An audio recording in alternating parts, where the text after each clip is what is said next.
हरिओम नमः शिवाय।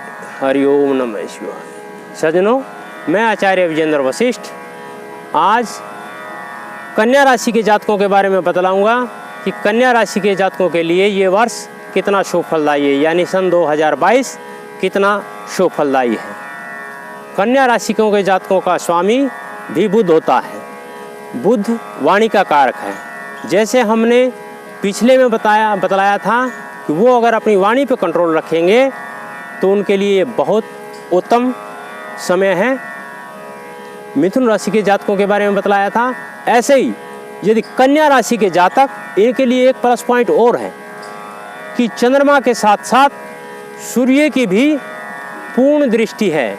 अतः ये जातक आत्मबली भी होंगे और वाणी से भी अपना प्रभाव डालने वाले होंगे।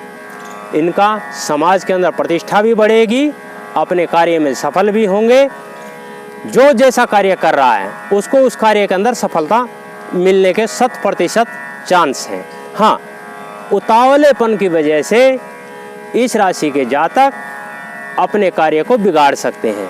अतः किसी भी कार्य के अंदर उतावलापन न दिखाएं। एक कष्टकारी इनके लिए है कि राहु की वक्र दृष्टि, एक्सीडेंट के योग इस राशि के जातकों के लिए कुछ ज़्यादा ही लेकर के आ रही है। तो ये मई महीने से जुलाई महीने तक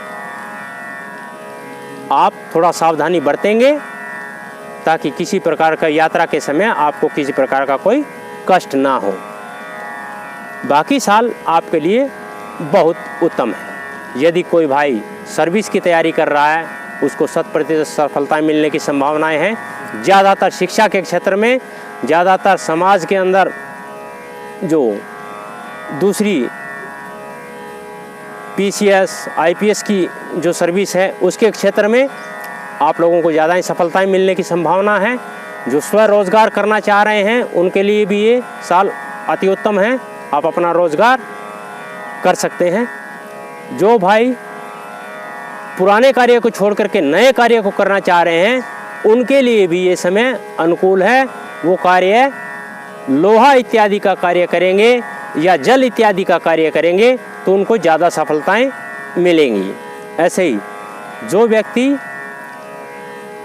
घर के अंदर दूध का कार्य कर रहे हैं तो ये भी उनके लिए बहुत उत्तम है।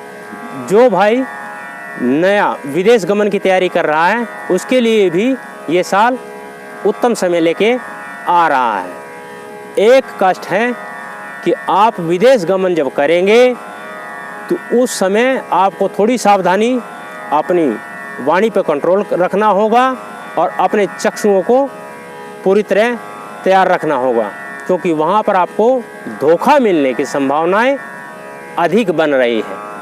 अतः आप सावधान रहें कि जब विदेश गमन करें तो किसी ऐसे के चक्कर में न फंस जाएं जो आपको आगे जा कर के किसी में लिप्त करा करके फंसा दे।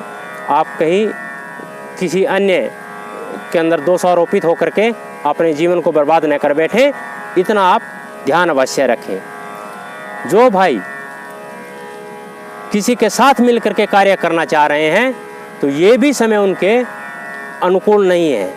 आप अपना रोजगार करेंगे तो ज़्यादा सफलताएं मिलेगी।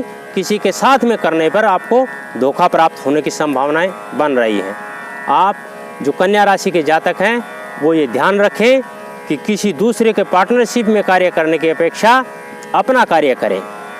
जिन भगिनियों की शादी नहीं हो रही है, जिनको अभी तक योग्य वर नहीं प्राप्त हो रहे थे, तो ये समय उनके लिए अनुकूल है।